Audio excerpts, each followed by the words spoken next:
Este debate está integrado no ciclo Migrações. É o último debate e o último ciclo desta vida do Teatro Maria Matos. Ele depois o teatro ganhará uma outra vida a partir de setembro. No fundo, nós pensámos este ciclo já há bastante tempo, sabendo que este é um tema que é um tema com o qual nós teremos de lidar muito nos próximos tempos, nos próximos anos, e neste momento ele está de uma forma muito viva também no espaço público, a ser debatido no espaço público. Penso que todos nós sabemos um pouco quais as razões e porquê. Também não me quero adiantar muito, porque temos aqui pessoas que conhecem muito melhor isso do que eu. Quero só fazer uma breve apresentação dos nossos convidados.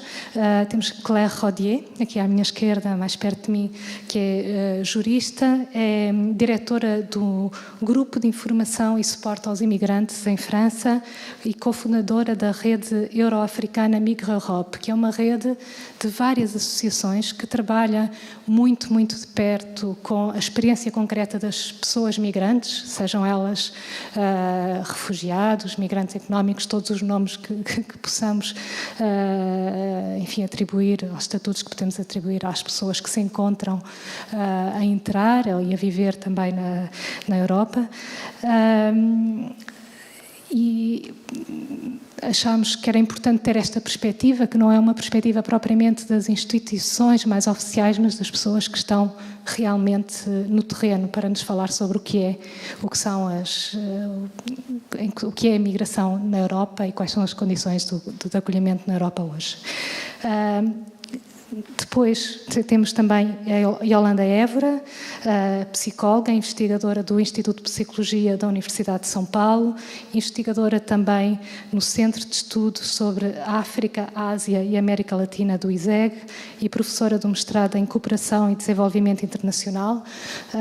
Yolanda é alguém que acompanha muito e trabalha também sobre estas questões da migração, tanto no território africano como na América Latina, e ela irá fazer aqui uma moderação também ativa. E, por fim, Mehdi Alioua, sociólogo e professor de Ciências Políticas na Universidade de Rabat e também um ativista já há bastantes anos antirracista. Ele foi o primeiro presidente da primeira associação antirracista em Marrocos e é também alguém que, para além do trabalho académico, tem um conhecimento muito próximo daquilo que são as realidades migratórias no terreno africano, que são realidades que muitas vezes nós não conhecemos. Conhecemos só a questão do quem está a entrar na Europa, só muita questão à volta das nossas fronteiras, mas muitas vezes não conhecemos o que se passa realmente noutros territórios, que têm muito a ver connosco também. Se calhar só deixar também uma informação, porque o Mehdi dará uma masterclass amanhã sobre um festival de teatro que se chama Migre-en-Scène. Foi um festival de teatro que cruza teatro amador com teatro profissional e com as pessoas também que estão em situação migratória em Marrocos, e é um festival de teatro que foi criado com o objetivo de pôr em debate público e de aumentar a percepção também da população marroquina acerca da questão migratória. Se quiserem, ainda há a possibilidade de me enviarem um e-mail, a informação está toda no nosso site e se quiserem participar ainda podem fazê-lo. Eu vou passar então a palavra aos nossos convidados, primeiro à Yolanda Évora, e muito obrigado e até já. Boa tarde. Queria cumprimentar os meus colegas, a Claire e o Mehdi. Sejam bem-vindos a Lisboa. Sois bienvenue a Lisbonne. E cumprimentar a plateia e agradecer ao Teatro Maria Matos, a Liliana Coutinho, por esta oportunidade. Eu estou muito entusiasmada por termos esse espaço para discutir algo que não tem sido abordado nessa perspectiva, não é? Eu acho que vamos ter aqui uma oportunidade de ouro para discutir aqui sobre as questões da migração a partir de um olhar que vê a migração para a Europa e que vê a migração, e um outro olhar que vê a migração no continente africano, não é? Então, de certeza que nós vamos aqui, os nossos convidados vão trazer questões que nos vão pôr a pensar sobre o significado das fronteiras neste momento, vão também pôr-nos a pensar sobre esse volumoso conjunto de dispositivos jurídicos, legais, institucionais que são criados ou não são criados para tratar dessa questão e o que isso significa, não é? Ter ou não ter esses dispositivos. Também vão trazer aqui algo que é muito importante, que é a questão da linguagem, não é?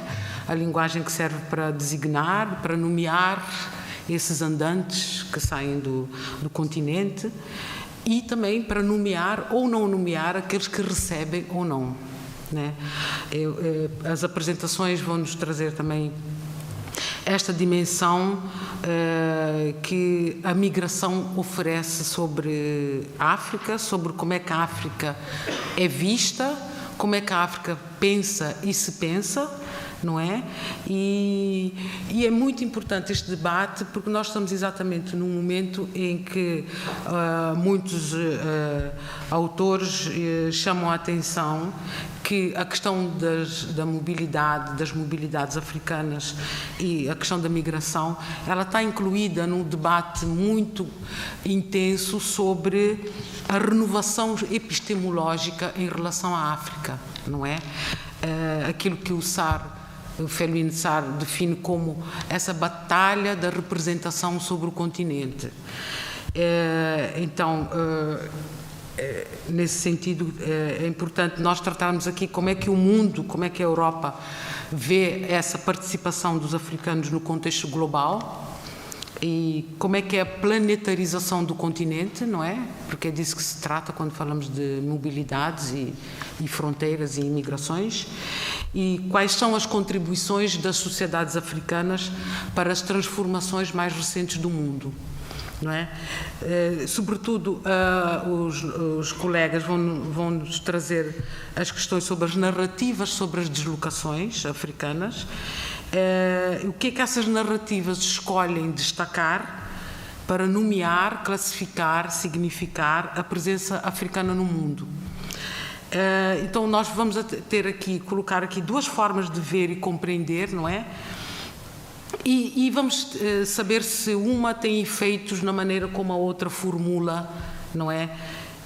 A partir do continente, como é que se formula a partir do continente o que é isso das mobilidades africanas e também como é que a partir do continente se formula aquilo que a Europa constrói sobre as migrações africanas e sobre o continente. Então, eu vou passar a palavra à Claire Rodier. Merci beaucoup Yolanda et merci pour cet accueil à l'équipe du théâtre. Je vais faire une présentation qui s'inscrit un petit peu dans l'actualité, mais on pourrait dire que la question migratoire en Europe, elle est tout le temps d'actualité depuis maintenant à peu près 3 ans. Je crois que le titre qui a été proposé pour ma présentation, c'est « L'Europe est-elle confrontée à une crise migratoire ?» Et c'est cette réalité de la notion de crise que je voudrais interroger ici avec vous pour arriver peut-être à une conclusion un peu différente. La notion de crise, on peut dire qu'elle a des caractéristiques et parmi ces caractéristiques, ça évoque quelque chose de hors norme, d'exceptionnel. Et puis, ça évoque aussi quelque chose qui serait imprévu, qu'on ne pouvait pas anticiper. Et quand on regarde ce qu'on a appelé depuis 2015 la crise migratoire en Europe, on s'aperçoit que on n'est pas du tout dans le champ du hors norme ou de l'exceptionnel, et on n'est pas non plus dans le champ de l'imprévu. On voit qu'au contraire, ce qui s'est passé à partir de 2014-2015 et qui continue encore aujourd'hui est essentiellement dû au fait qu'il n'y a pas eu de prise en compte des signaux, notamment à partir de 2011 et ce qu'on a appelé les printemps arabes, par les gouvernements, les dirigeants européens, de ce qui allait se passer. Et ce qui s'est déroulé par la suite. Ce que révélait déjà l'attitude des États membres de l'Union européenne en 2015. Vous savez, on fait démarrer cette appellation de crise migratoire à 2015, même si c'est un petit peu artificiel, parce qu'il y a eu 2 événements en 2015 qui ont beaucoup marqué l'opinion. C'est des très gros naufrages dans lesquels, en une semaine, plus de 1000 personnes ont trouvé la mort au large de Lampedusa, alors qu'il y avait des naufrages toutes les semaines depuis des années et des années. Mais là, c'était très visible. Et puis, quelques mois plus tard, à la fin du mois d'août, début septembre, la photo qui a circulé d'un petit enfant syrien sur une plage turque qui a énormément choqué l'opinion. Et là aussi, on peut dire qu'il y avait toutes les semaines des petits-enfants qui mouraient noyés dans la Méditerranée, et ça depuis des années. Mais voilà, ces 2 événements ont créé une sorte de choc, ont été énormément couverts par les médias et ont donné naissance à cette appellation de crise migratoire. Mais ce que révélait donc l'attitude de l'Europe, des pays européens à cette époque, et encore plus aujourd'hui avec ce qui se passe en ce moment, l'affaire de l'Aquarius, c'est bien l'existence d'une crise, mais qui n'est pas une crise migratoire, qui est, selon le point de vue duquel on se place, une crise de l'Europe, une crise des valeurs, disent certains. Je n'aime pas tellement cette expression, et probablement en tout cas une crise de l'accueil et de l'hospitalité qui a pu exister à un moment donné, ou qui a été un peu les fondements de la construction de l'Europe politique en tout cas. Alors pourquoi cette crise n'est-elle pas hors norme?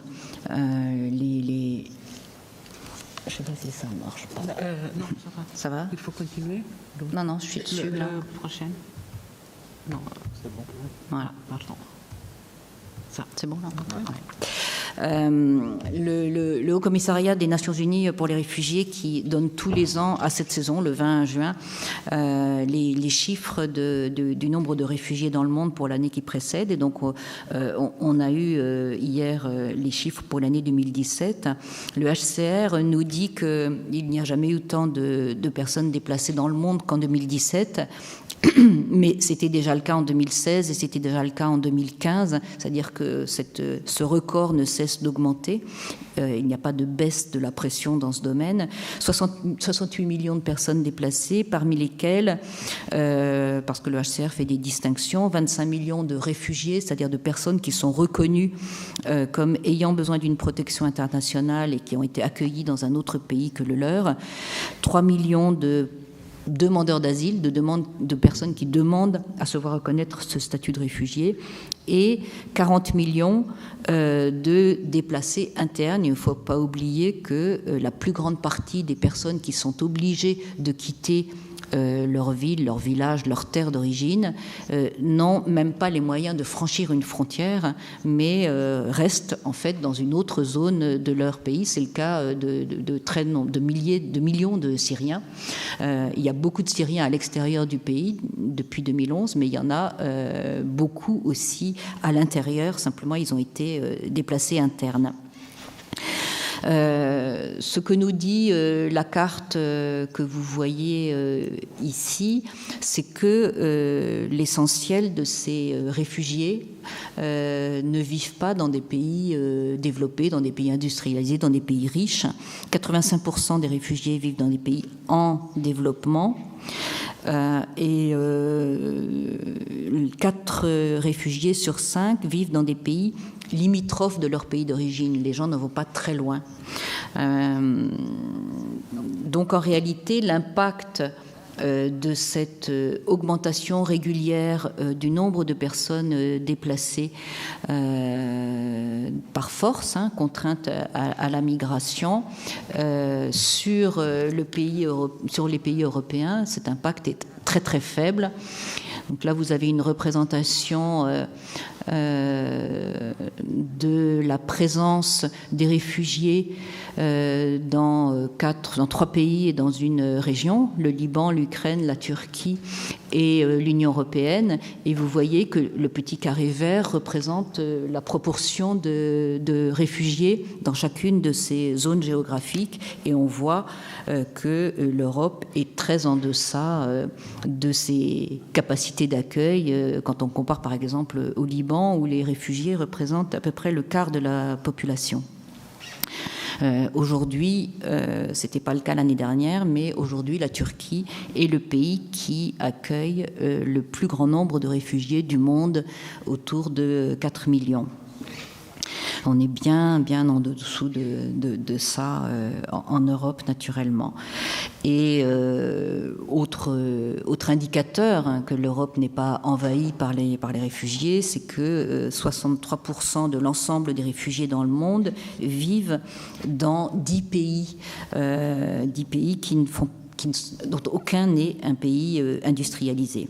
Le bloc qui est formé par les grandes régions riches du monde, c'est-à-dire les États-Unis, le Canada, l'Australie et l'Union européenne, représente 15% en termes d'accueil de réfugiés. On ne peut pas, pourtant, quand on regarde l'actualité en Europe depuis 3-4 ans, même si on sait tout ça, donc a fortiori quand on ne le sait pas, on ne peut pas échapper à cette impression largement alimentée par les discours politiques d'un afflux massif que certains gouvernements vont même jusqu'à appeler invasion, et c'est quelque chose qui est quelquefois physiquement perceptible, faussement perceptible. On parle de température ressentie, on pourrait parler de migration ressentie.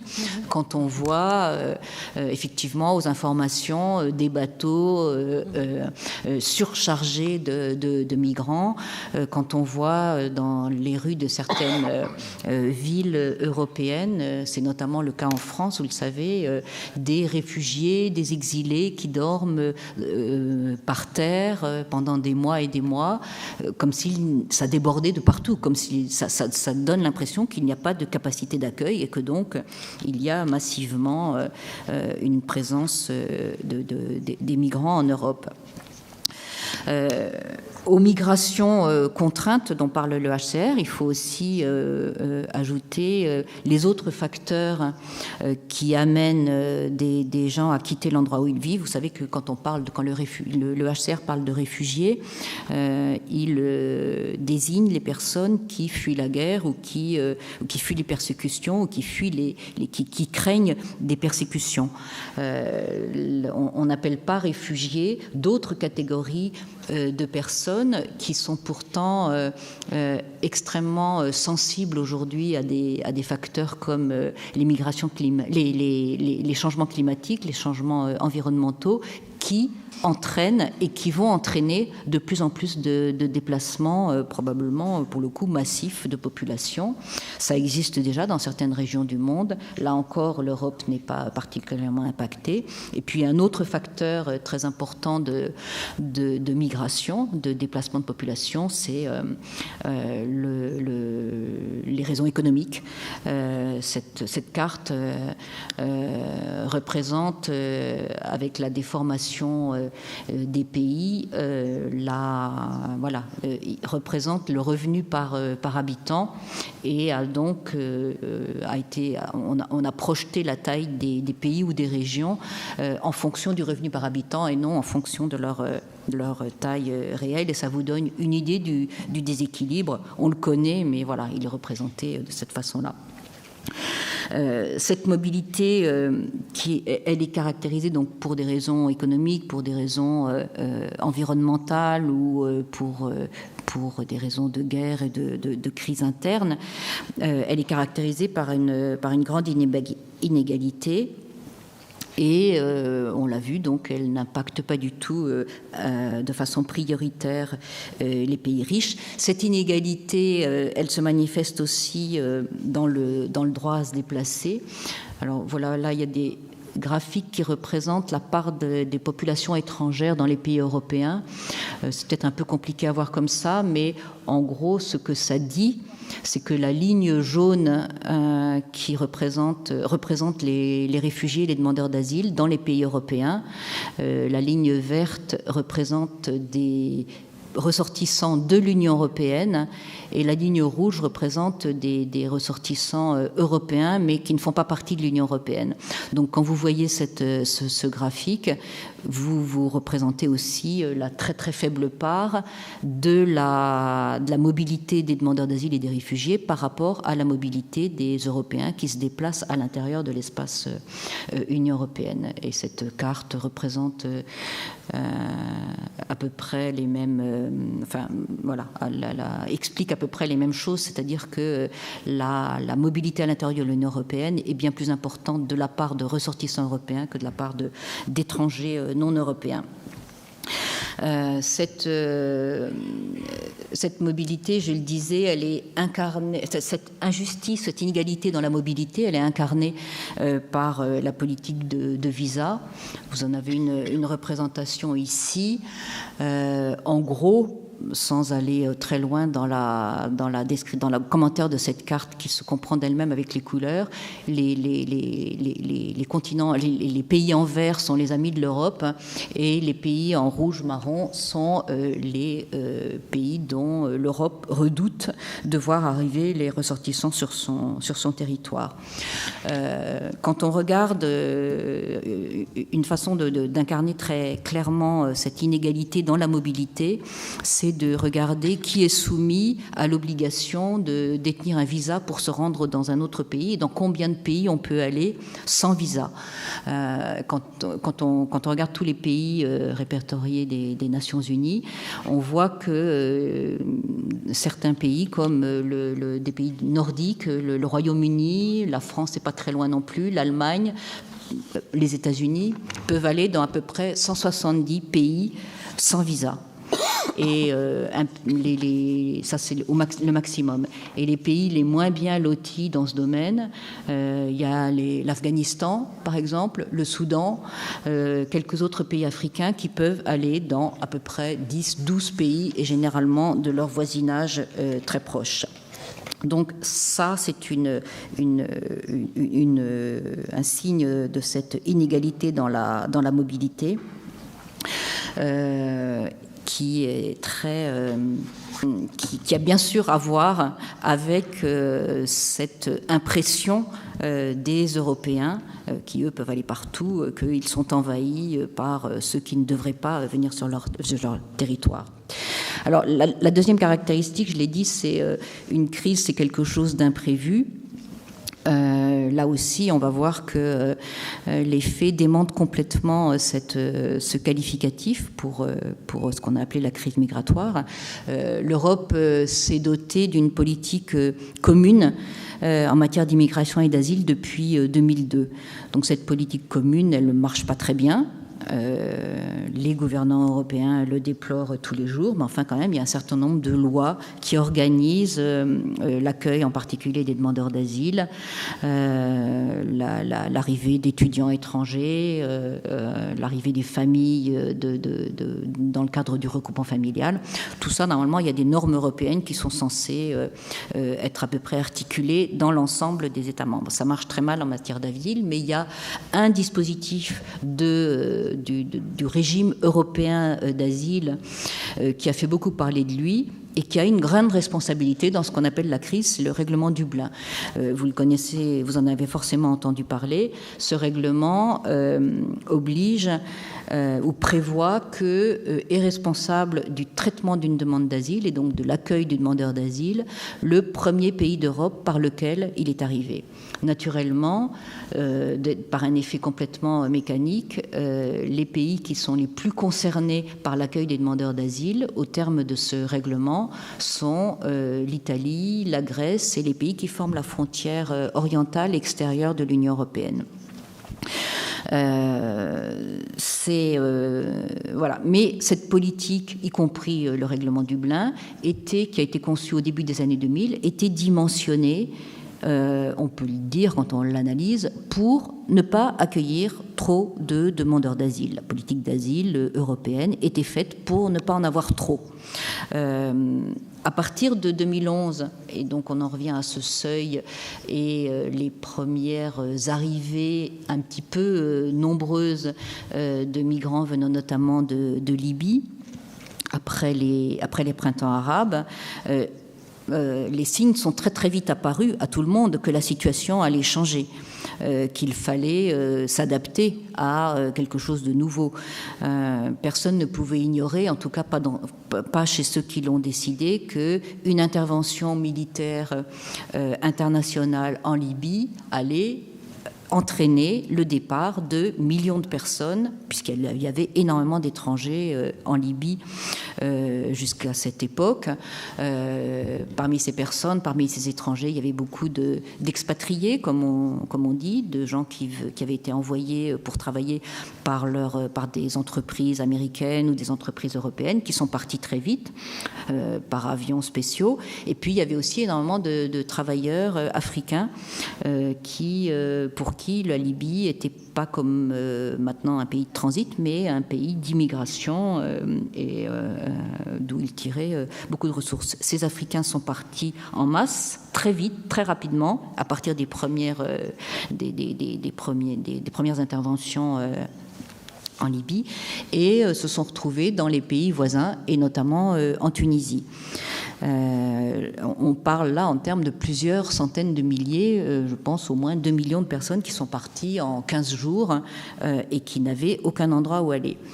Les gouvernements de l'Union européenne se sont réunis et ont décidé qu'il fallait de toute urgence mettre en place des dispositifs pour protéger leurs membres aux frontières sud, c'est-à-dire l'Italie, Malte, la Grèce, pour prévenir en fait les arrivées massives de ces réfugiés dont on pouvait dire de façon très précise qu'elles avaient été provoquées par des interventions notamment européennes.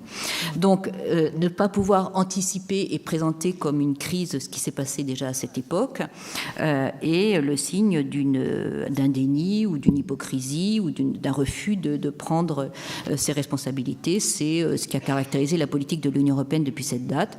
Il y a eu déjà à partir de cette date, donc 2011, des naufrages à répétition et parmi les recettes de l'Union européenne pour éviter ça, c'est le renforcement des contrôles et des dispositifs de surveillance aux frontières maritimes qui sont notamment organisés par l'agence européenne Frontex, et puis d'essayer de mettre en place ce contrôle et cette surveillance au-delà des frontières de l'Union européenne. Cette carte représente comment l'agence Frontex se déploie très très loin des frontières européennes pour prévenir la migration avec des méthodes de surveillance policière qui sont sa façon de fonctionner. Pour autant, les gens ont continué à arriver en Europe dans des conditions de plus en plus difficiles. C'est aussi une époque où le prix du passage avec des passeurs, puisque c'est impossible d'avoir un visa ou de venir normalement en Europe quand on est, par exemple, un Africain, enfin d'une nationalité d'Afrique de l'Ouest qui se retrouve en Libye. Le prix du passage a beaucoup augmenté. Et du fait de ce fameux règlement Dublin qui bloque les personnes aux frontières, on a vu petit à petit l'Italie et la Grèce devenir les principaux pays d'accueil de l'Union européenne dans des conditions de plus en plus difficiles. Et cette situation a continué à évoluer jusqu'en 2014, 2015, jusqu'à ce que tout à coup les vannes s'ouvrent un peu à la suite des événements très médiatisés dont je vous ai parlé. Et on a eu à ce moment-là une décision de prise en main par l'Union européenne de la question. On a eu l'impression, il s'agit du mois de mai-juin 2015, que les choses allaient changer en Europe, qu'on allait enfin accueillir. Vous vous souvenez peut-être, donc il y a eu les déclarations d'Angela Merkel, mais un petit peu avant, la Commission européenne a dit, bon, tous ces migrants, on ne peut pas les laisser, tous ces demandeurs d'asile, ces réfugiés, on ne peut pas les laisser en Italie et en Grèce. Il faut partager, il faut assumer collectivement cette responsabilité. Ouvrons nos frontières pour accueillir. Et il y a eu, pendant quelques mois, une sorte de bataille de chiffonniers pour décider qui prendrait le moins possible de réfugiés déjà arrivés en Italie et en Grèce. Les États membres de l'Union européenne, pas tous, se sont mis d'accord avec beaucoup de difficultés pour en accueillir 160 000 sur 2 ans, entre septembre 2015 et septembre 2017. 160 000, c'est à répartir entre 24 pays, à une époque où il arrivait à peu près 6 000 personnes par jour dans les îles grecques. Donc on voit déjà la disproportion entre l'offre d'accueil et la réalité des besoins. Et au bout des 2 ans, au terme de cet engagement, sur les 160 000, ces 24 États membres n'étaient arrivés même pas à 30 000 répartis à eux tous. Et finalement, quand je disais on ne veut pas anticiper, on ne peut pas du tout qualifier cette crise d'imprévu ou d'inopiné, c'est évidemment les conséquences de cette politique qui a été menée à partir de 2015 pour prendre à bras-le-corps la crise des réfugiés, qui a fait couler des larmes de crocodile chez tous les dirigeants européens. Plus jamais ça, plus de naufrages, plus de petites islands, qui a provoqué ce qui se passe aujourd'hui, c'est-à-dire la montée du nationalisme, de la xénophobie qui se manifeste notamment en Italie, avec la décision du nouveau gouvernement italien de refuser d'accueillir, comme le droit international maritime, le droit d'asile, le droit des réfugiés l'y oblige, d'accueillir un bateau chargé de 600 personnes et d'assumer cette position publiquement en renvoyant cette décision à la responsabilité de ses partenaires européens.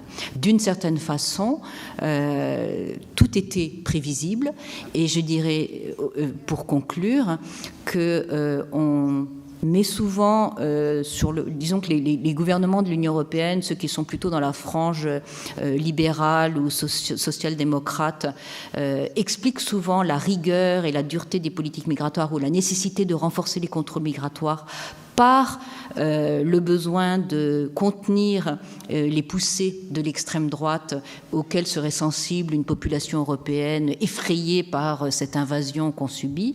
En réalité, je pense que c'est le contraire qui se passe, c'est que l'impréparation, le refus d'admettre une réalité qui est la réalité de la migration internationale, la mondialisation ne peut pas se faire sans la mobilité humaine, la migration ne s'arrêtera jamais, mais ce refus, ce déni, cette impression qu'on essaye de faire croire qu'on peut contenir la migration avec des murs, des radars, des miradors et des drones maintenant, c'est ça qui alimente la peur et c'est ça qui, finalement, fait venir et fait émerger les réactions nationalistes qui provoquent cette crise de l'Union européenne qu'on connaît aujourd'hui. Merci beaucoup. Merci.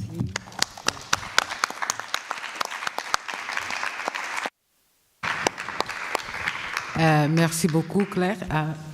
E obrigada, sim, obrigada, muito importante. Você trouxe aqui questões que certamente a nossa audiência vai querer discutir. Agora vou passar a palavra ao Mehdi.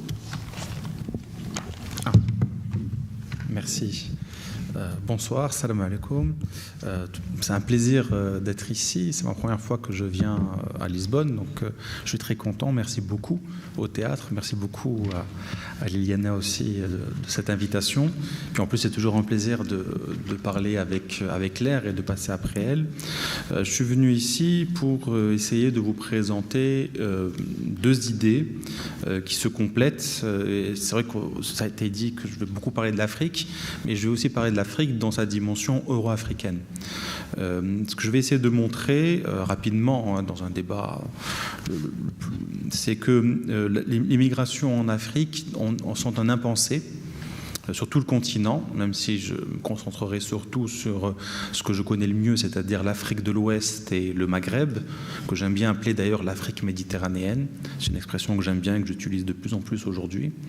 C'est un impensé et cet impensé s'est toujours construit dans un miroir déformant par rapport à l'Europe. C'est-à-dire que les migrants sont forcément des pauvres issus du continent, de ses propres nationaux, qui partent vers l'Europe. Et les Européens qui viennent chez nous, bien évidemment, ne sont pas des migrants, sont des expatriés, une sorte d'ersatz de colons qui restent, de colons plus sympathiques peut-être, parce qu'ils partagent un peu plus leur richesse, mais de colons quand même.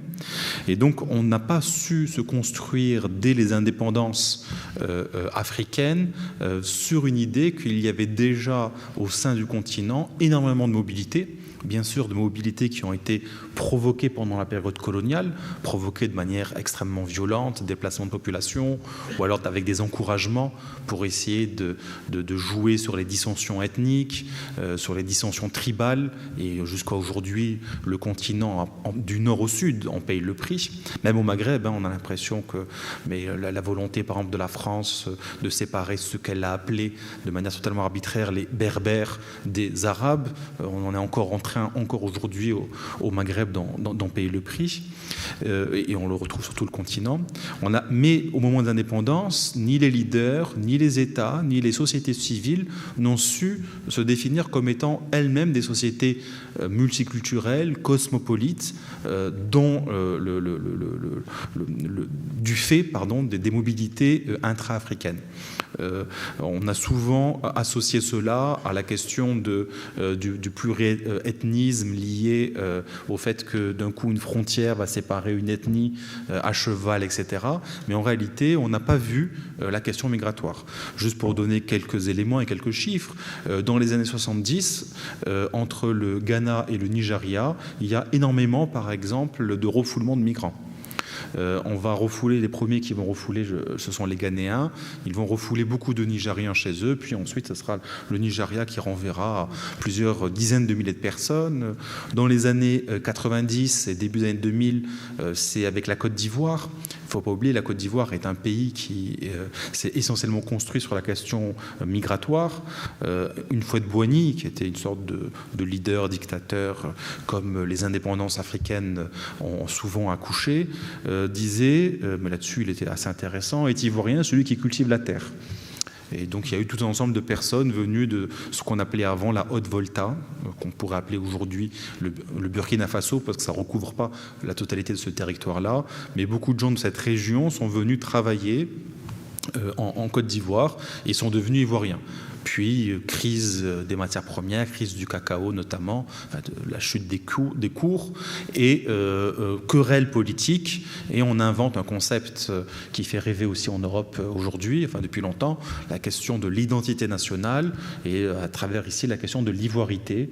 Et on commence à dire est ivoirien celui qui peut prouver qu'il a deux grands-parents, deux ascendants ivoiriens. C'était aussi une façon d'empêcher des personnes de se présenter aux élections, guerre civile et expulsion massive aussi de migrants. Entre l'Algérie et le Maroc aussi, il y a eu des expulsions. On pourrait multiplier les exemples. Pour Pour autant, si on regarde bien la géographie partout en Afrique, mais restons sur cette zone Afrique de l'Ouest, Maghreb, séparée par un Sahara, mais qui en réalité n'a jamais été un espace de séparation, mais qui a plutôt été un espace... Bien sûr, il y avait deux types de populations, deux types de civilisations, mais malgré tout, c'était un espace de confluence, de rapprochement. On se rend compte, dès les indépendances, qu'il y a une urbanisation extrêmement importante et que cette urbanisation est souvent le fait de deux types de populations en situation migratoire, des nationaux, bien sûr, donc ce qu'on a appelé avant, c'est une très mauvaise façon de le dire, mais on appelait ça avant l'exode rural. Donc les pauvres de la campagne vont en ville. En fait, c'était plus compliqué que ça.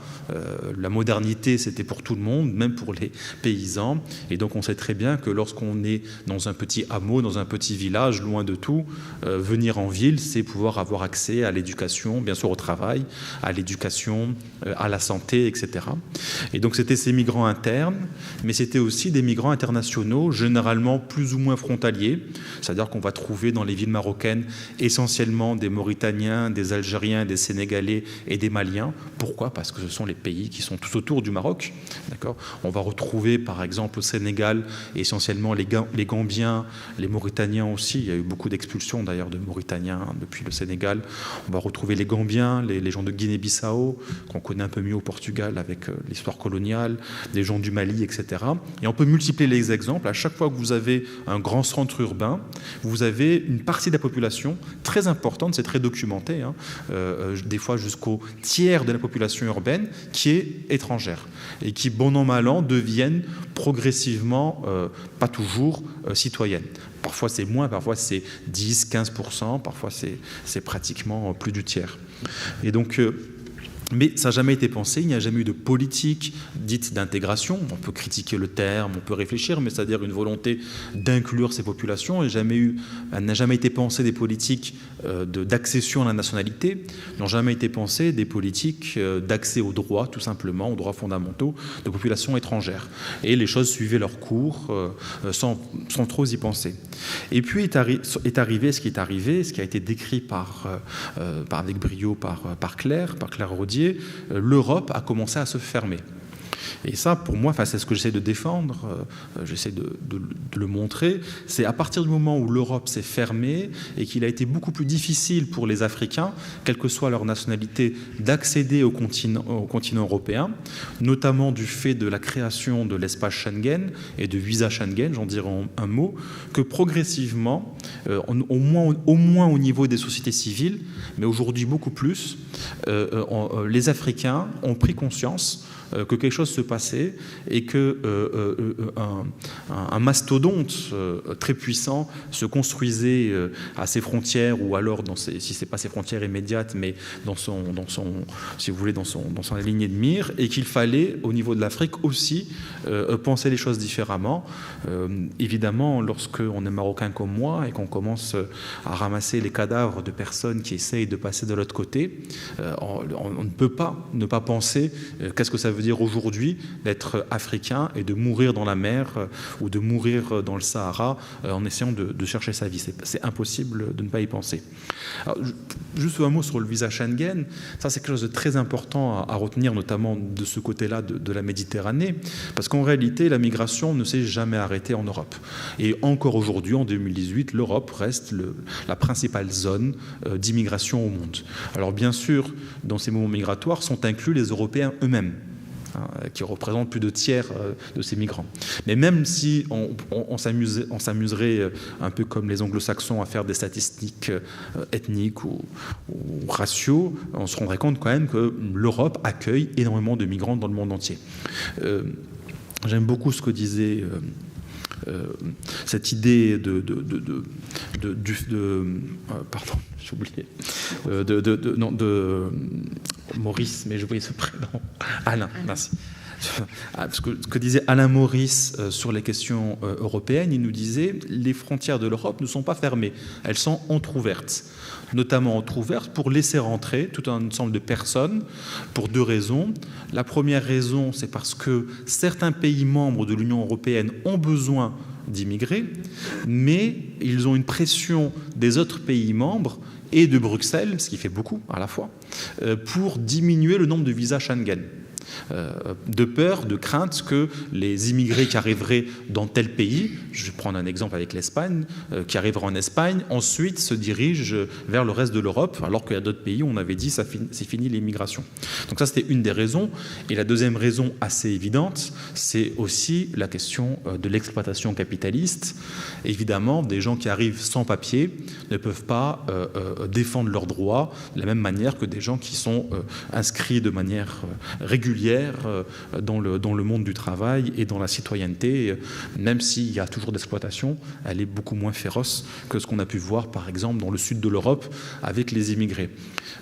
Les Espagnols ont laissé rentrer, en Espagne, hein, c'est votre pays frontalier, ont laissé rentrer des millions de personnes de cette manière-là. Ne serait-ce que les Marocains, c'est plusieurs centaines de milliers de Marocains qui sont rentrés en Espagne sans visa. Et ils rentraient, et les Espagnols, par la suite, ont régularisé massivement plusieurs millions en plusieurs coups.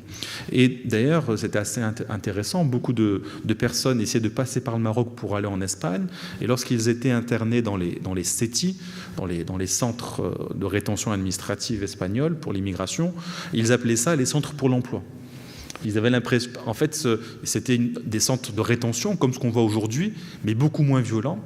Je parle des années 2000. Et au bout d'un moment, 15 jours, une semaine, 3 semaines, ils finissaient par en sortir. Donc, par rapport à aujourd'hui, c'est très rapide. Et on leur donnait une injonction de quitter le territoire.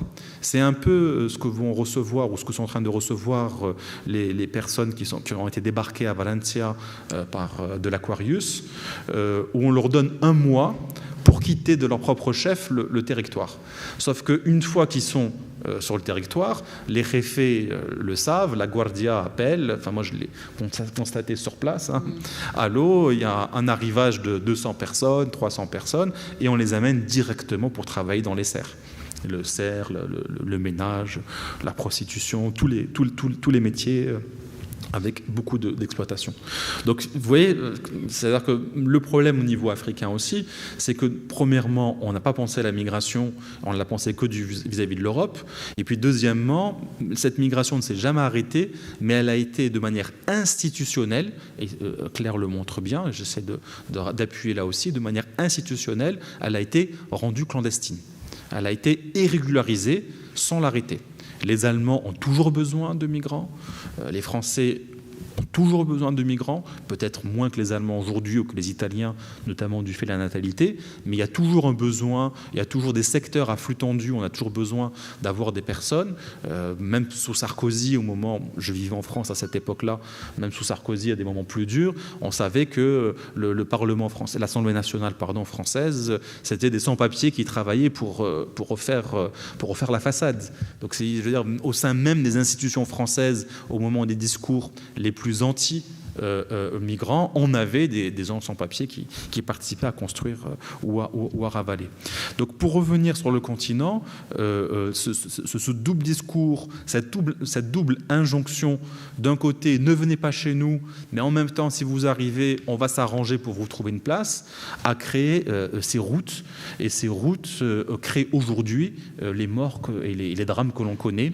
Le dernier chiffre, je le rappelle, c'est important, c'est 34 000 personnes. Et pas simplement aux frontières de l'Europe, même dans l'Europe. La majorité écrasante, c'est aux frontières, mais c'est en Europe, dans les centres de rétention, c'est les techniques d'étranglement et d'étouffement lorsqu'il y a des arrestations, c'est les violences policières, c'est les gens qui se suicident parce qu'ils deviennent fous après avoir traversé tout ça. C'est les prix. Moi, j'ai commencé mes premières enquêtes en 2004. En 2004, passer la frontière, c'était $150. $150. Aujourd'hui, c'est entre 1 500 et 2 000 $. Alors, il y a moins cher. On peut passer avec 800, 900, mais c'est pas pareil. Si vous voulez un bateau de qualité, si vous voulez des gilets de sauvetage, voilà ce qu'il faut sortir. D'accord. Donc ça, c'est devenu un business. À l'époque, c'était pas du tout une mafia. Et même encore aujourd'hui, le terme mafia pas très convaincu, ça a été des gens qui s'auto-organisaient pour faire passer les choses. Et donc, j'en arrive à ma conclusion, enfin, à la dernière idée. Face à cette frontière qui se ferme et face à cette frontière qui pénètre de plus en plus profondément dans le territoire africain, parce que pour l'Europe, pour pouvoir se prémunir d'arrivées massives de populations qui finalement réussira, bon gré mal gré, à trouver sa place en Europe, on essaye de repousser, c'est ce que Claire et d'autres personnes appelaient l'externalisation, notamment du contrôle migratoire. À l'époque, on disait externalisation de l'asile, mais c'est plus que l'asile, c'est tout le contrôle migratoire. Et la frontière, elle s'est reculée. On demande aux pays limitrophes, du Maroc à la Turquie jusqu'à l'Ukraine, de participer des contrôles. Et maintenant, on demande aux gens beaucoup plus loin. On demande au Sénégal, au Niger, etc. Sauf que ces espaces-là étaient des espaces, comme j'essayais de le dire rapidement au début de mon intervention, qui étaient travaillés déjà par la migration interne. Si on prend le cas de l'Afrique de l'Ouest, qui est une des plus anciennes zones de liberté de circulation au monde, bien avant Schengen, d'accord, avec bien sûr, le Cap-Vert, le Sénégal, c'est 15 pays, là, d'accord. La Mauritanie était rentrée, puis elle en est sortie. Elle était dans quelque chose qui fonctionne, elle est rentrée dans quelque chose qui ne fonctionne plus. Malheureusement, l'Union du Maghreb arabe, l'UMA.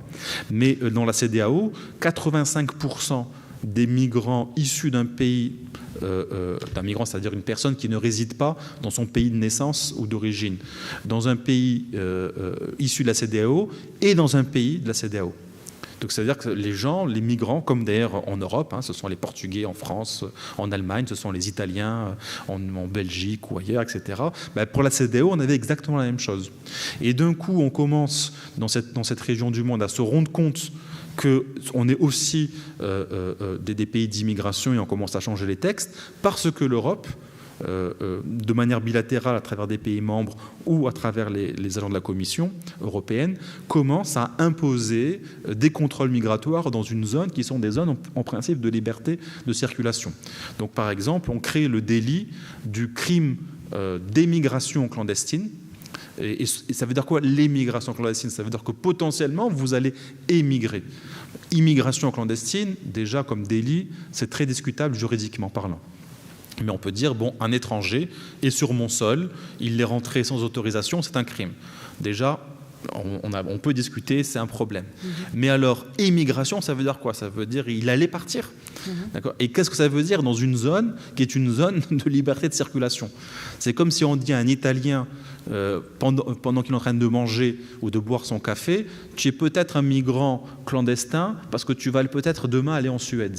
Ça n'a aucun sens. C'est ce qu'est en train de faire l'Union européenne à coût de beaucoup de moyens, beaucoup d'argent.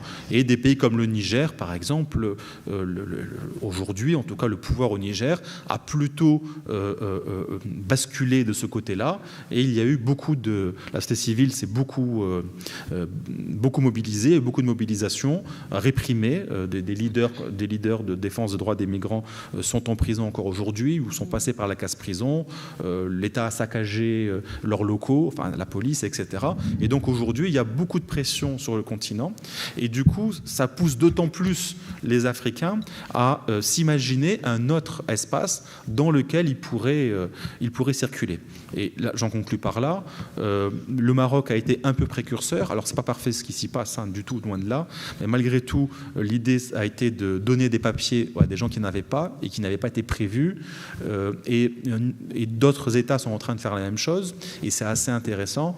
Et on commence maintenant de plus en plus à parler d'une zone de liberté de circulation au niveau africain. Des gens comme Paul Kagame, qui n'est pas non plus le grand démocrate, mais qui est quand même une figure charismatique de l'Afrique, propose un passeport africain et la suppression des visas. D'ailleurs, le Rwanda a supprimé les visas pour tous les pays africains. Et de plus en plus, des pays comme le Maroc, des pays comme le Rwanda, etc., suppriment les visas pour les pays membres de l'Union africaine. Et donc, il y a ce réveil qui est passé par la société civile, qui commence à monter aux élites politiques, tout doucement. Mais du coup, on est en train de découvrir que la migration fait partie aussi du continent. Je vous remercie pour votre attention.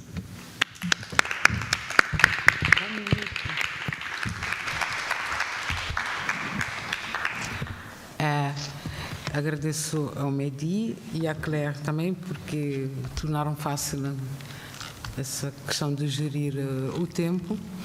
E o comentário breve que eu faria, que para os dois, não é? Primeiro para a Claire. Essa questão da noção de crise, por que ela se consolida na Europa, não é? Porque, desculpa, por aquilo que a Claire disse, parece que ela está se tornando cada vez mais consolidada, essa ideia da crise, não é? Já não se fala mais em migração normal, não é? A migração toma sempre essa conotação de migração ilegal, né? Do migrante ilegal, como se fosse possível alguém ser ilegal, não é? Ser ilegal não faz parte da condição humana, mas isso acaba por se tornar algo que passa a caracterizar as pessoas, não é? E o problema é que é um dos conceitos que o uso ficou mais generalizado, não é? E que tem efeitos no imaginário social, não é? Porque se torna, acaba por construir um imaginário, por se construir um imaginário social negativo, estereotipado, em relação a essas pessoas que chegam.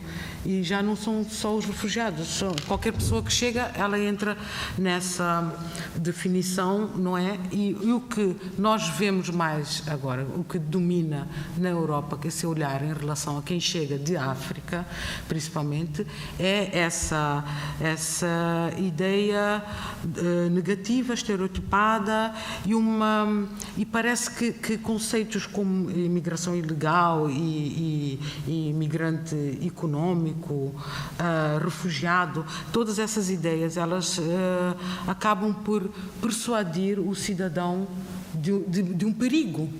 Portanto, há uma associação entre pessoas que vêm de um determinado lugar, de alguns lugares do mundo, que é associado ao perigo.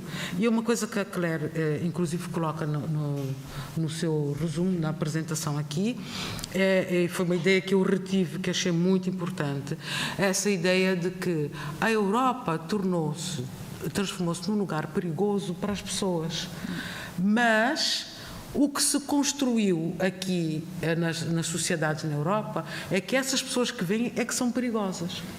Portanto, e o lado da Europa se ter tornado um lugar perigoso, ele não fica uma coisa trabalhada nem absorvida socialmente, não é? E depois tudo isso, essa ideia da migração ilegal, do migrante ilegal, de uma presença que é irregular, ela acaba por se tornar um suporte muito forte para mecanismos de controle, não é? E para se negarem ou se restringirem direitos sociais, que é isso que acontece com os refugiados, de uma forma mais forte, não é? E parece que há uma legitimação disso, não é? De se negarem esses direitos, não é?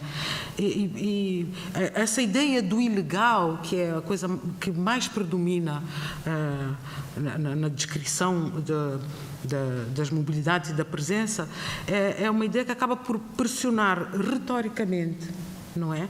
E além de ser, ela pressiona retoricamente, além de ser, é como se as pessoas tivessem que pedir desculpas por estar lá. Além de ter que pedir desculpas por estar lá, também tem essa pressão retórica de ser ilegal, não é? E depois uma coisa interessante, que talvez desse até para o Mehdi também comentar isso, o que se percebe em toda essa classificação e conceituação a respeito de migrantes e refugiados é que não se fala de migrante legal. Legal, não existe migrante legal. Nós só falamos de migração irregular, refugiados e migrante ilegal. O migrante legal não existe. Porque, na verdade, quem é um migrante legal? É o cidadão. O migrante ilegal, quem é? É aquele que não é desejado. Mas migrante ilegal não faz parte da nossa retórica cotidiana quando falamos de migrantes, não é? essa ideia de que a Europa, na verdade, ela não é invadida, não é?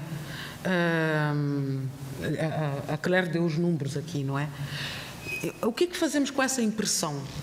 Porque a preocupação neste momento é que essa impressão se consolidou, não é? E com o apoio da mídia, etc., nós estamos a viver um momento preocupante de consolidação dessa ideia de que a Europa está a ser invadida e que não há lugar. Essa ideia e que as narrativas sobre a imigração e os refugiados ajudam a consolidar a ideia da invasão, da avalanche, não é? De muitas pessoas. Então, quer dizer, o que fazer em relação a isso, né? Essa questão de que a impressão é que se consolida. E é interessante porque as pesquisas, os debates sobre a questão dos refugiados, dos imigrantes, etc., na Europa, ela nunca toca na questão de dizer que há espaço, há condições.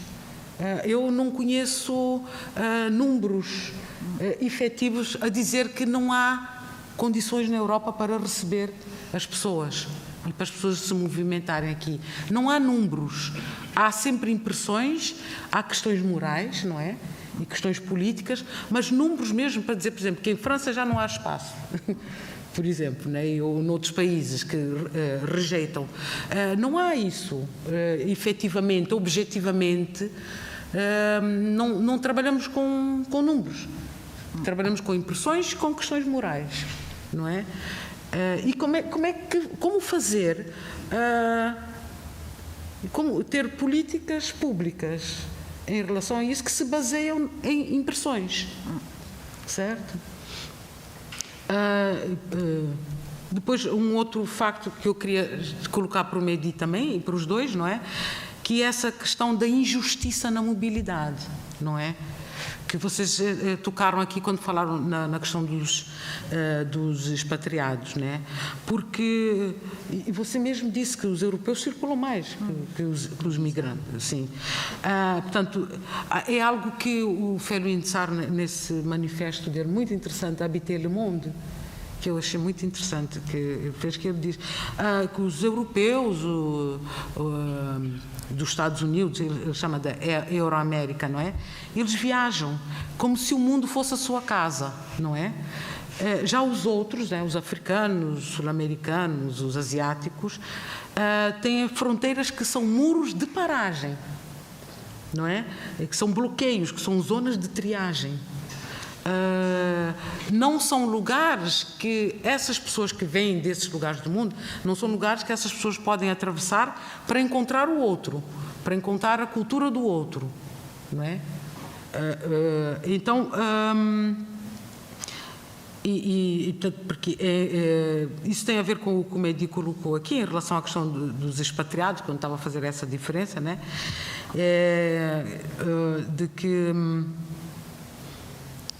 em relação à África, nós vemos também que a descrição sobre as mobilidades a partir da África, ou mesmo dentro do continente, estávamos a comentar há pouco que 75%, no caso da África subsaariana, 75% das mobilidades são internas, não é? Entre países, etc.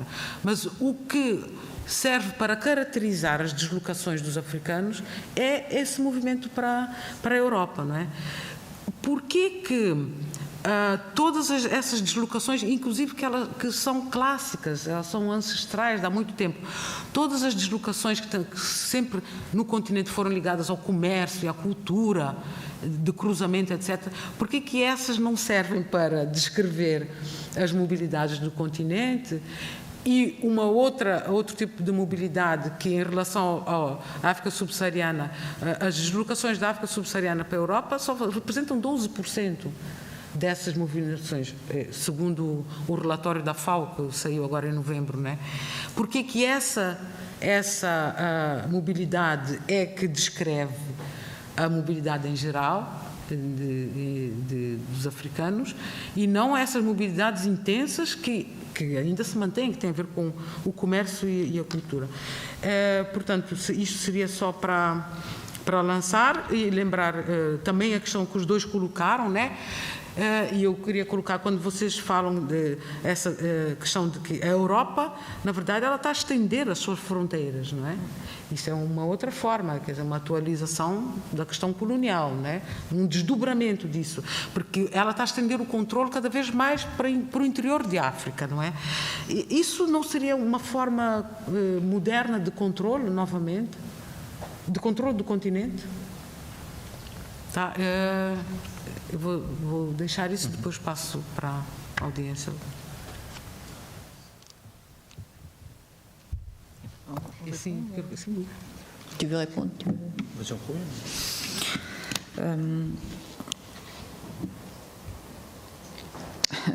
Il y a plusieurs choses que j'ai retenues dans ce que tu as dit, Yolanda. Voilà, il y a pardon. Que faire quand on a cette impression d'invasion qui se consolide malgré les faits? L'impression, effectivement, elle est vécue par les gens, et il me semble que les gouvernements utilisent beaucoup cette impression dont ils sont souvent à l'origine de la création pour justifier les politiques qu'ils mènent. Donc on est dans une espèce de cercle infernal. Mais il me semble qu'il y a quelques exemples, il ne faut pas être que pessimiste, il y a quelques exemples qui montrent que cette impression, elle peut finalement être modifiée très rapidement. Quand on repense à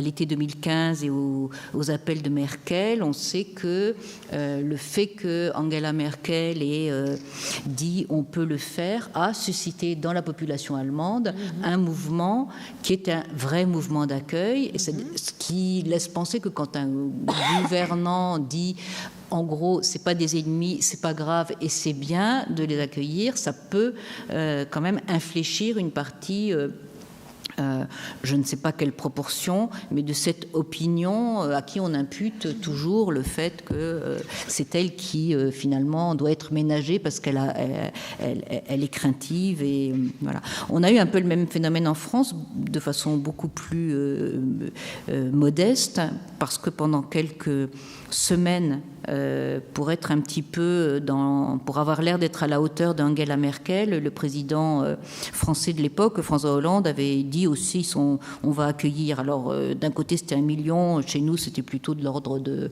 3 000, mais enfin bon, il l'a quand même dit. 16 000. Oui, enfin bon, c'était. Mais en tout cas, il l'a fait, et le fait que pendant quelques jours, même à la télévision ou dans les journaux, on a eu un président de la République qui dit on peut accueillir, ça a suscité énormément de... Alors nous, on l'a vécu en direct, nous, associations, toutes les associations ont reçu des appels de Français qui voulaient accueillir, des Syriens, parce que c'était quand même ça l'image du bon réfugié, mais quand même. Et ça a marché. Enfin, je veux dire, il y a énormément de réseaux qui sont nés à ce moment-là, qui ont perduré, même si 2 mois plus tard, le Premier ministre de l'époque est allé faire un tour en Allemagne, est revenu en disant nous, c'est fini, la France, on peut pas, ça y est, on a atteint notre capacité d'accueil, et ça va s'arrêter là. Voilà, donc je me dis qu'il y a des expériences en France et ailleurs, et surtout ailleurs, de villes, de communes, de maires de communes qui ont décidé d'avoir des politiques d'intégration et des politiques d'accueil qui rendent un petit peu optimistes sur les alternatives justement à ces politiques menées au niveau étatique ou même au niveau des Européens, dans lesquels moi j'ai absolument plus aucune ni espoir ni confiance, mais je pense que si il y a une vraie crise de l'accueil en Europe, si ça peut se modifier, c'est par les autorités locales et la population, la société civile. Voilà. Je ne vais pas parler plus, je reviendrai peut-être sur la question de la dénomination des migrants, des réfugiés, des migrants illégaux. Voilà, les dénominations qui ont été engendrées par cette crise, enfin nouvelle classification plutôt qui a été engendrée par la crise. pour te répondre, je vais aussi être dans quelque chose d'un peu plus positif. Je pense que ce que j'essaie de développer, c'est cette idée de prise de conscience africaine, et je pense qu'on est quelque chose à l'aube de quelque chose de pratiquement équivalent de moment des luttes anticoloniales. Alors peut-être que je suis trop optimiste, mais pour avoir tourné un petit peu, avoir rencontré beaucoup de membres de la société civile, etc., j'en suis de plus en plus convaincu. Si vous voulez, ce qui est important, ce qu'a signalé justement sur de Felwine Sarr, le livre de Felwine Sarr, Habiter le monde, le fait qu'il y ait, moi ce que j'appelle, et d'autres, je ne suis pas le seul, un gouvernement des mobilités, et ce gouvernement est totalement dominé par les anciennes puissances coloniales dans l'intérêt des anciennes puissances coloniales. Et même le Portugal, qui est une ancienne puissance coloniale, ne domine pas vraiment cet agenda-là. C'est plutôt Canada, Amérique du Nord, France, Grande-Bretagne, Allemagne. Voilà, donc c'est les pays de l'OCDE. Si vous voulez, leur bras armé, qui est connu, c'est l'OIM, ce qui est en même temps un bras armé et un bras qui soigne, parce que l'OIM ne fait pas que des choses violente, mais participe malgré tout d'instiguer cette idée-là qu'il faut rationaliser les mobilités, qu'il faut encadrer les mobilités, qu'il faut contrôler les mobilités, mais dans une logique, dans une rationalité qui est une rationalité totalement dévouée aux intérêts et à la façon de penser des anciennes puissances coloniales. Donc il est un peu logique que les anciens colonisés, les indigènes, comme on les appelait en France, en langue française, se rendent compte que quelque chose leur échappe.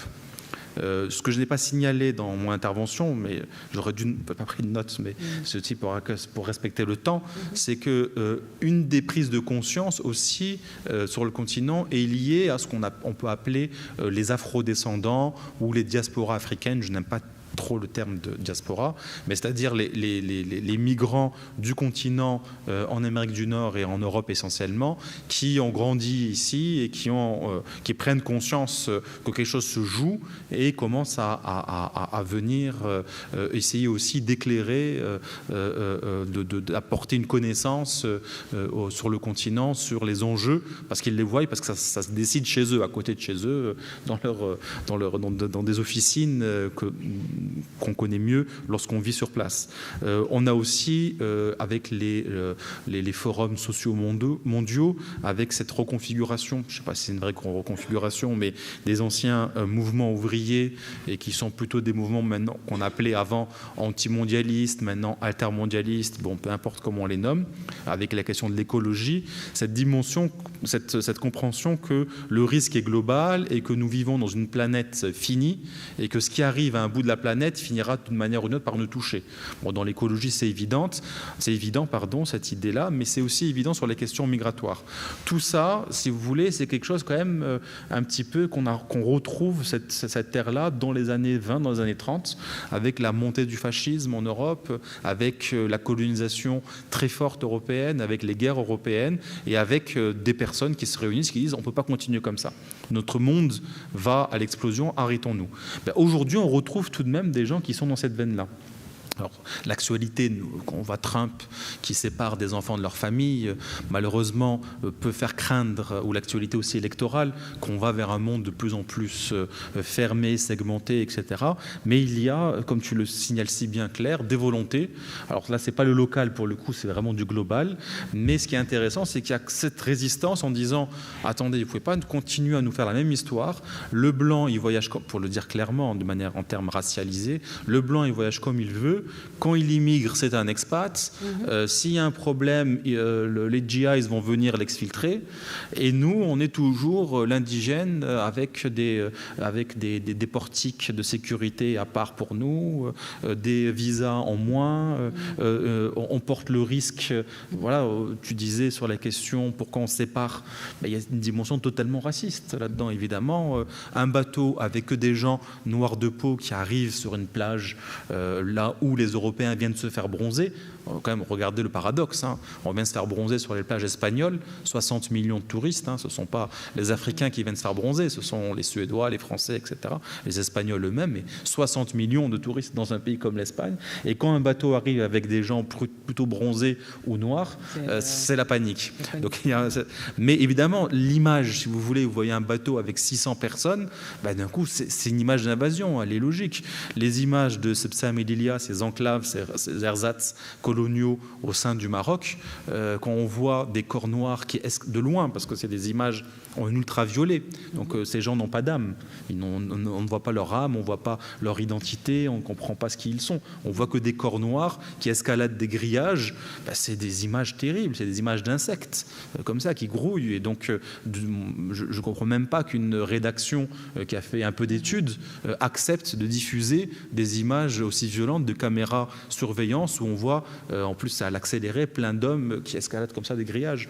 Bon, tout ça participe d'un fantasme, mais de manière positive, permet aussi peut-être aux Africains et un peu ailleurs dans le monde de rechercher des nouveaux soutiens, à travers des réseaux. Avec Claire, on a participé au manifeste euro-africain en 2006, ça remonte, mais tout de même 250 ONG du Nord et du Sud, européennes et africaines, qui se réunissaient pour essayer de dire non, un autre monde est possible sur la question migratoire.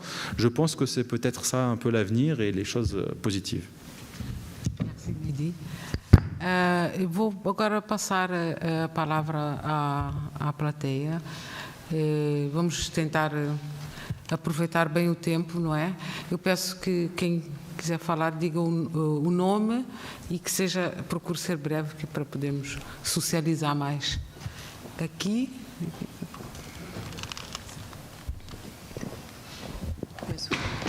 Ok. Boa tarde, o meu nome é Raquel, obrigada à Yolanda, à Claire e ao Mehdi pelo conteúdo que partilharam connosco e as reflexões que são tão pertinentes e ao mesmo tempo mostram números que por trás sabemos que há realidades tão duras, não é?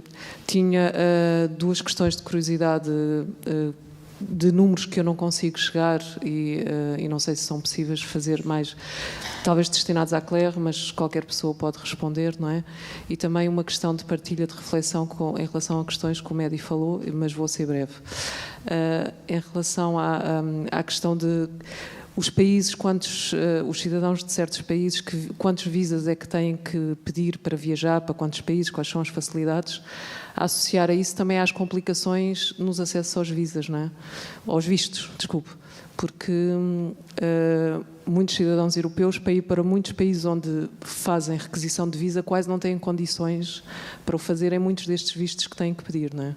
O que não é o caso, que às vezes há a obtenção de visa e está legalizado, está padronizado, mas as dificuldades imensas são quase a mesma coisa que dizer que não há visa, não há visto para se obter. E depois também em relação aos números de acolhimento na Europa, será que é possível sabermos, isto é uma dúvida eterna, quantos requisitos de asilo existem nos países de fronteira dos países em guerra destinados a países europeus que não têm qualquer seguimento, não é?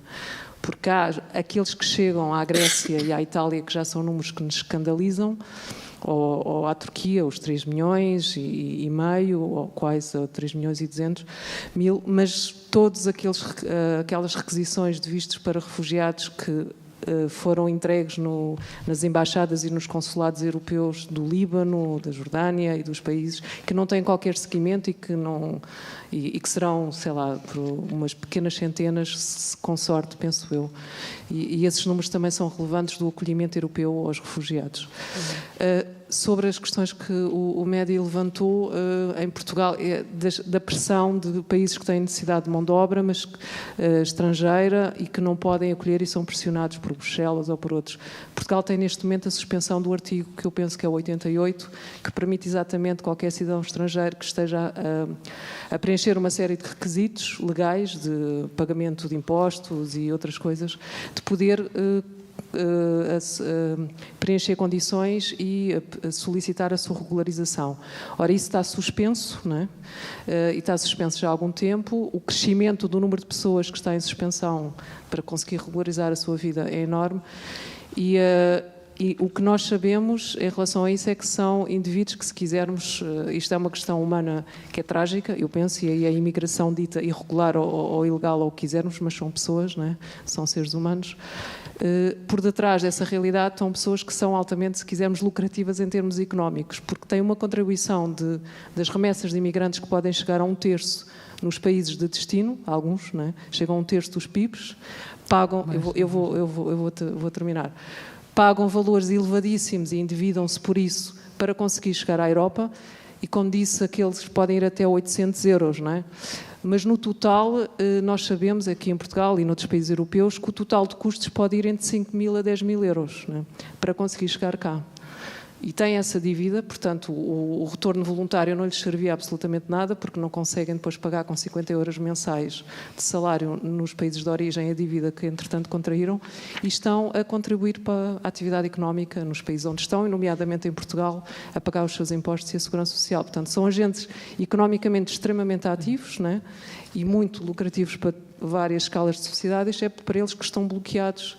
E, recentemente, os estudos das migrações, é a mesma última coisa, revelam que este tempo de espera e de bloqueamento pode ir de 3 a 5 anos, que os impede, nomeadamente, de voltar a ver as famílias e os seus filhos que ficaram no país de origem. Portanto, é uma parentalidade transnacional completamente bloqueada e dramática. Obrigada.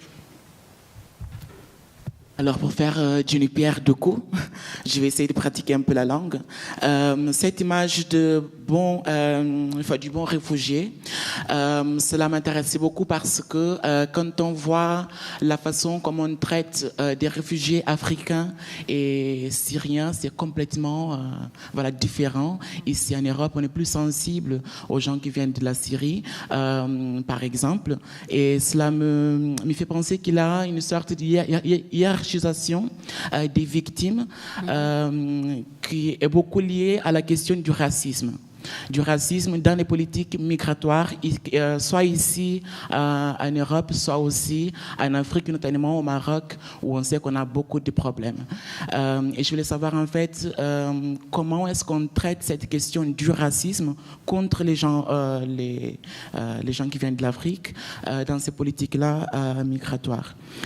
Autre question aussi que j'ai à poser, moi je serais peut-être plus pessimiste par rapport aux institutions africaines, soit l'Union africaine, soit la CEDEAO ou même Kagame, parce qu'on sait la relation qu'il a avec l'Israël, par exemple. On sait les accords qu'il a passés avec l'Israël en ce qui concerne les réfugiés.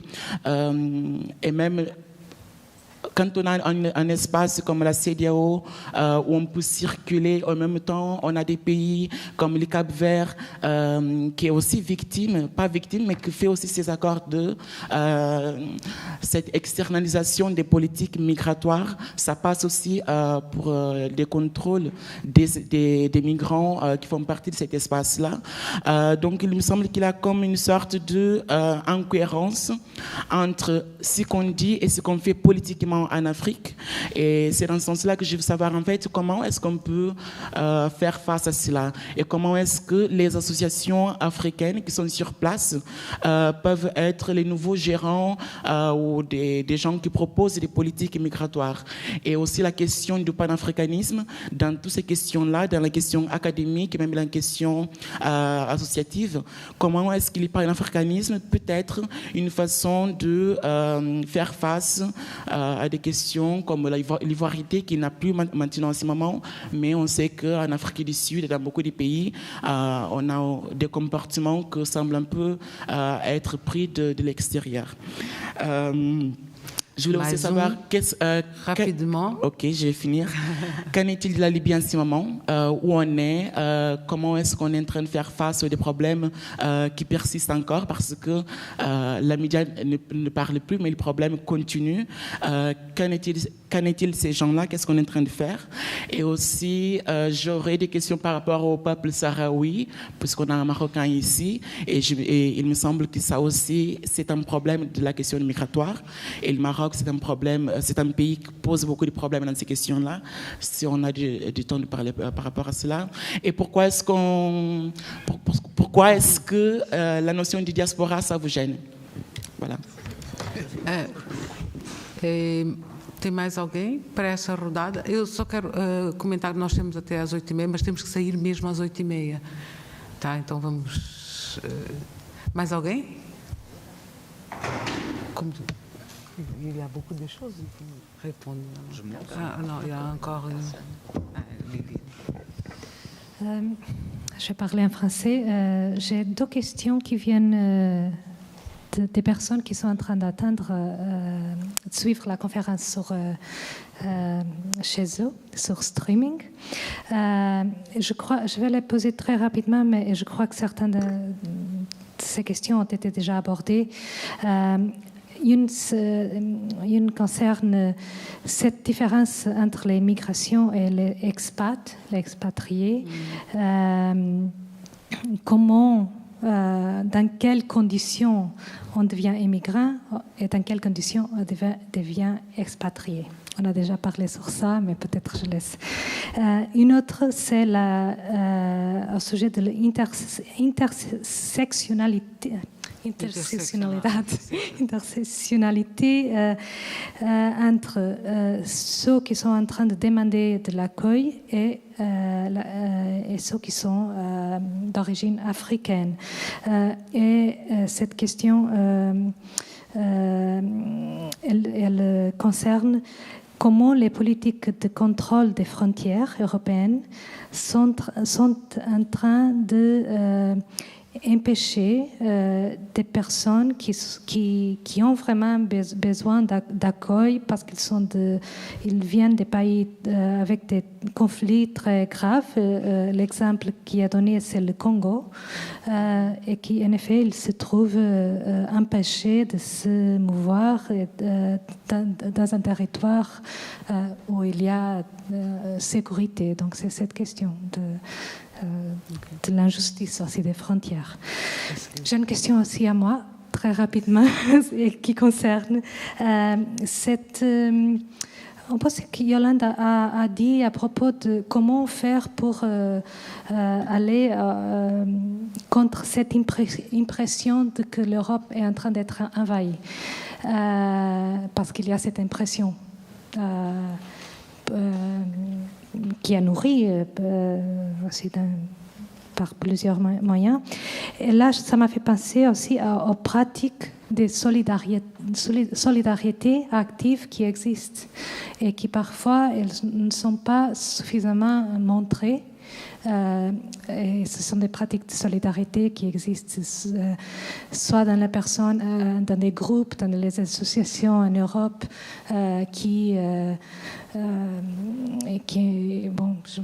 je crois que c'était Hongrie qui a créé cette loi de délit de solidarité. C'est un délit qui existe. Comment? Oui. Criminalisation de solidariedade. Oui. Donc, il y a heureusement beaucoup de personnes qui vont commettre ces délits et j'aimerais bien d'avoir... on peut écouter vos expériences et vos connaissances par rapport à ces réseaux de solidarité qui existent, soit en Afrique et aussi en Europe. Okay. Voilà. Il faut faire D'accord, je me lance. Ça me fait penser à ce que vous disiez sur la question portugaise, que je ne connais pas spécifiquement, mais pendant longtemps, les grands pays d'immigration européens ont fait plutôt de la mobilité, étaient partis du principe que les migrants qui arrivaient n'allaient pas rester, faisait de l'accueil un petit peu, un petit peu de transit. D'ailleurs, en France, on appelait ça les cités de transit, etc. On laissait arriver un peu les gens, on les mettait un peu dans des camps, puis ensuite on construisait un peu, etc. Mais avec l'idée qu'il y avait à l'avoir du roulement. Il n'y avait pas de visa à l'époque. Les visas, c'est les années 80. Donc, on avait cette politique de mobilité.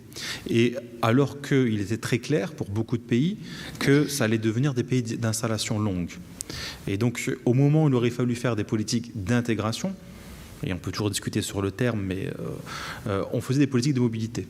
Et puis d'un coup, on a voulu faire de l'intégration quand les gens étaient déjà intégrés. Parce que l'intégration, c'est simplement faire partie d'un ensemble, même si on a une place sociale qui est peut-être une place sociale basse dans la société, stigmatisée, c'est quand même une place. C'est pas la non-existence. Et là où il aurait fallu faire au contraire de la mobilité, permettre aux gens de bouger, de jouer avec plusieurs nationalités, etc., on a commencé à fermer et à dire maintenant il faut intégrer parce que tous ces jeunes nous posent des problèmes. C'est pas juste le cas français, vous le retrouvez partout. Peut-être que le Portugal est en train de refaire cette histoire-là avec les nouveaux réfugiés qui s'installent. Peut-être que le Portugal l'a fait avec les descendants des anciennes parties du monde colonisées par le Portugal. Je connais pas bien cette histoire, mais ce qui est sûr, c'est que là, on retrouve cette chose-là.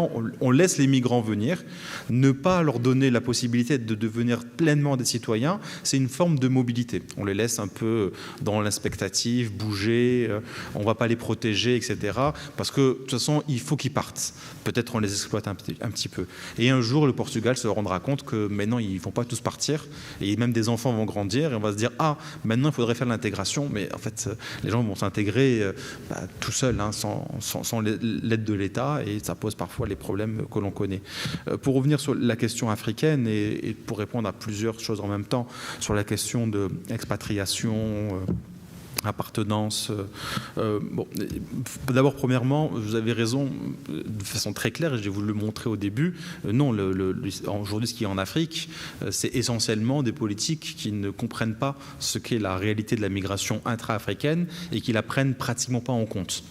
Il y a très peu, par exemple, de politiques d'intégration et il y a un peu plus de politiques de nationalisation, mais très très peu. C'est-à-dire que si vous êtes rwandais et que vous vivez au Sénégal, vous ne pouvez pas devenir sénégalais comme ça. Il y a tout un ensemble de barrières. Alors il y a des pays plus ouverts, plus fermés, il y a des différences, mais il n'y a pas ce droit des étrangers tel qu'il existe en Europe, parce qu'il s'est construit sur les luttes sociales, hein, le droit des étrangers, droit de vote des étrangers, et c'est pas partout. Hein, il y a des pays où on ne peut pas voter. Mais bon, le droit de vote des étrangers, l'accès à la sécurité sociale des étrangers, l'accès à l'école pour les enfants des étrangers, toutes ces politiques publiques, l'Europe les a construites dans l'urgence et dans la confrontation avec une société civile qui s'est mobilisée. C'est ce qu'est en train de vivre aujourd'hui le continent africain. Forcément différemment, forcément avec ses propres moyens, bien sûr de manière différente entre les régions ou les pays d'Afrique, mais c'est ce qu'on est en train de vivre. Et c'est ça qui est intéressant. C'est-à-dire qu'on a tout de même une société civile qui commence à penser à ces choses-là. La question du racisme aussi est sur la table. Alors je dirais deux mots sur le racisme anti-noir, la négrophobie en Afrique du Nord, mais même en Afrique subsaharienne, il y a énormément de racisme. Au Sénégal, par exemple, un étranger, c'est un niak. Alors niak, après bien sûr les gens disent mais non, c'est un mot gentil, etc. pour désigner quelqu'un qui est plutôt un pauvre de la campagne. Alors tantôt un Gambien, tantôt un Malien, tantôt un Guinéen, mais c'est l'homme de la brousse, un Gaou en Côte d'Ivoire. Mais souvent le Gaou, le niak, c'est souvent quelqu'un qui est étranger, qui n'est ni ivoirien ou pas complètement ivoirien, ni sénégalais ou pas complètement sénégalais. Au Maroc, par exemple, le terme utilisé infamant, c'est souvent le terme de azzi. Azzi, qu'on pourrait traduire par négro, nigger, par exemple. La différence, donc, il y a un racisme profondément anti-noir ancré dans l'Afrique du Nord, mais c'est un racisme anti-noir qui est différent, qui se compose différemment du racisme européen. Je ne parle pas des individus, attention, ce n'est pas les gens qui sont en question, c'est les systèmes institutionnels. Pourquoi ? Parce qu'il n'y a jamais eu de code noir. Et même s'il y a eu de l'esclavagisme en Afrique du Nord, il n'a jamais été spécifiquement noir. Il a été beaucoup plus noir sur la fin, parce que les Maghrébins n'avaient plus la force de capter des Blancs, tout simplement, ils étaient trop forts. Et le marché aux esclaves était installé de manière très claire dans le commerce triangulaire. Donc, les Maghrébins se sont servis de manière la plus horrible qui soit. Hein, l'esclavagisme, il n'y a pas de mieux ou de moins bien. Mais il n'y avait pas une volonté d'inventer une race noire en expliquant, avec un code noir, en expliquant que parce que vous êtes noir, à ce moment-là, vous n'êtes pas complètement un humain et donc on peut vous traiter comme un animal qu'on va faire travailler. Donc, il n'y avait pas cette cette logique-là, et pendant très longtemps, la plupart des esclaves étaient plutôt blancs. Et beaucoup portugais, espagnols, notamment ceux qui ont été chassés, les Moriscos par exemple, se vengeaient en allant capter, en faisant des razzias, en captant des... Et entre tribus maghrébines, il y avait énormément aussi de razzias. Donc une tribu qui est vaincue, on prend les hommes pour les faire travailler. Donc c'est ce racisme antique que les Romains ont pratiqué, que les Grecs ont pratiqué, et que les Amazirs, les habitants du Maghreb, ont pratiqué pendant des siècles, etc. Et donc sur ces questions-là, aujourd'hui, ce qui résonne, ce n'est pas tant cette histoire d'esclavagisme qui est particulier, c'est plus cette histoire de séparation de ce qu'on a appelé avant l'Afrique noire du monde arabe, en tout cas de l'Afrique du Nord, notamment une séparation coloniale. Réellement coloniale, c'est-à-dire que quand vous résidiez dans une partie, vous n'avez pas de laissez-passer, donc il y avait déjà des visas à l'époque pour traverser d'une zone à l'autre. Sur le Sahara, c'est très compliqué, mais le Sahara en faisait partie, c'était un enjeu de pouvoir, et donc le Sahara était divisé en zones, et donc en fonction de la zone où vous étiez, vous ne pouvez pas passer d'une zone à l'autre. Aller expliquer aux habitants du Sahara, et ce n'est pas des peuples, hein, c'est compliqué, c'est un peuple, c'est le peuple de l'Azawad, mais c'est compliqué de faire un peuple avec une partie héritée, si vous voulez, de frontières coloniales. Les gens étaient bougés. Donc les Sahraouis, qu'on appelle aujourd'hui les Sahraouis, sont à la fois autant marocains que mauritaniens que algériens. Donc c'est un peu compliqué d'imaginer un peuple là-dessus, mais bon, le Polisario, c'est ce qu'il fait. Je ne suis pas du tout d'accord, c'est une base ethno-raciale complètement galvaudée. L'Azawad est un peu plus clair, mais expliquer à des gens qui ont toujours transité, que d'un coup, ils n'ont plus le droit de bouger. Et ces séparations sont très fortes. Aujourd'hui, vous avez des Maliens qui ressemblent plus à des Marocains qu'à des Maliens. Les gens de l'Azawad, par exemple. Et donc, on hérite de tout ça. Nous avons 5 minutes. Alors, je ne peux plus continuer. Je m'arrête là. Oui, pour revenir sur quelques-unes des questions. Alors, sur les visas, bien sûr, hein, je n'ai parlé que de la répartition, de la distinction entre les gens qui sont soumis à visa, les nationalités qui sont soumises à visa pour aller dans X pays et celles qui ne sont pas soumises à visa. Mais bien sûr, même pour ceux qui sont soumis à visa, c'est sûr que le pays d'origine fait beaucoup. C'est-à-dire, en gros, les Européens, les Américains, voyager, c'est juste un problème d'argent, en fait, voilà, s'acheter un visa et pouvoir se payer un billet d'avion. Il y a vraiment un régime de libre circulation pour un petit tiers de la planète, avec ou sans visa, et de l'autre côté, les deux gros autres tiers sont en quelque sorte assignés à résidence là où on décide qu'il faut qu'ils vivent. Cette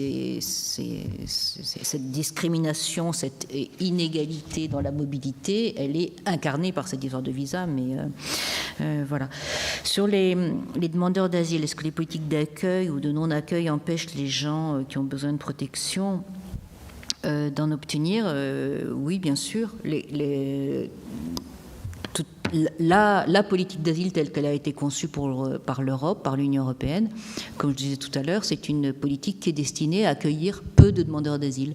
Donc à partir du moment où il y a un besoin, alors voilà, quand il n'y a pas beaucoup de besoins, c'est pas grave parce que peu, ça correspond aux besoins. À partir du moment où il y a un besoin, la politique d'asile ne répond plus à la demande telle qu'elle est construite. Elle est théoriquement fondée sur une convention internationale que tous les pays membres de l'Union européenne sont censés appliquer. Ils ont tous des systèmes de détermination du statut de réfugié pour chaque personne qu'ils demandent sur une base individuelle. Ça, c'est théorique. La réalité, c'est qu'on a des quotas. Il y a des quotas non dits qui font qu'il y a un seuil au-delà duquel les États européens qu'ils ne veulent pas dépasser. Et donc, tous les moyens sont bons pour rejeter ou écarter ou contourner les réfugiés et plutôt contourner les obligations qu'on a à l'égard des réfugiés. Il y a plein de techniques, je ne vais pas toutes les aborder, mais l'externalisation en est une, c'est-à-dire aller, comme ce qui se projette en ce moment, installer des centres d'accueil ou des centres de on ne sait pas trop quoi, pour mettre des gens hors des frontières européennes, pour aller voir s'il y a des réfugiés là-dedans. C'est typiquement une façon de contourner les obligations des Européens. qu'ont les Européens à l'égard des demandeurs d'asile. Et pour parler de la discrimination, puisque ça a été abordé aussi, tout le monde n'a pas les mêmes... Enfin voilà, le traitement du racisme dans la question des politiques migratoires, mais aussi des politiques d'asile, c'est évident que à l'époque... Pardon, excusez-moi. À l'époque de cette époque de 2011 dont on a parlé, le démarrage de la crise syrienne et ce qui est devenu un exode syrien a pris énormément de place dans dans l'actualité européenne, dans les médias, mais aussi dans la population, parce que c'était une population qu'on considérait comme, certainement, enfin dans l'impensé, là, plus facile à intégrer, plus proche, on entendait des gens dire ah ben ils sont interviewés à la télé, les gens qui débarquent du bateau, ils parlent anglais, donc ils parlaient anglais mieux que les Français ou les Portugais, voilà. C'est des gens éduqués. La photo du petit Aylan Kurdi, à une époque où il y avait certainement des petits-enfants africains qui se noyaient, comme je disais, toutes les semaines en Méditerranée. Elle a frappé, pourquoi? Parce que c'était un petit enfant blanc qui ressemblait aux enfants des gens qui regardaient la télévision dans leur appartement en Europe. Je schématise, mais il y a certainement de ça. Cette impression, elle existe forcément, quoi. Il était blanc, ce petit garçon, il était habillé avec un costume de foot comme comme nos petits-enfants. Ça joue. Bon, voilà, j'aurais pu parler de l'externalisation et faire un lien juste avec ce que Mehdi a dit sur cette mobilisation qu'il y a eu en 2006 pour avoir une note positive là, de ce manifeste euro-africain. C'était une époque où on a mis en commun cette expérience de l'externalisation qui commençait à arriver en réaction à un sommet euro-africain un sommet officiel qui allait vraiment déployer cette stratégie. Et si tu te souviens, Mehdi, à ce sommet, quelqu'un nous a donné ce jour-là un exemplaire du quotidien Le Soleil, quotidien sénégalais, qui titrait au moment du sommet « L'Europe ferme nos frontières », qui est tout à fait significatif de ça. Merci. Não temos mesmo mais tempo.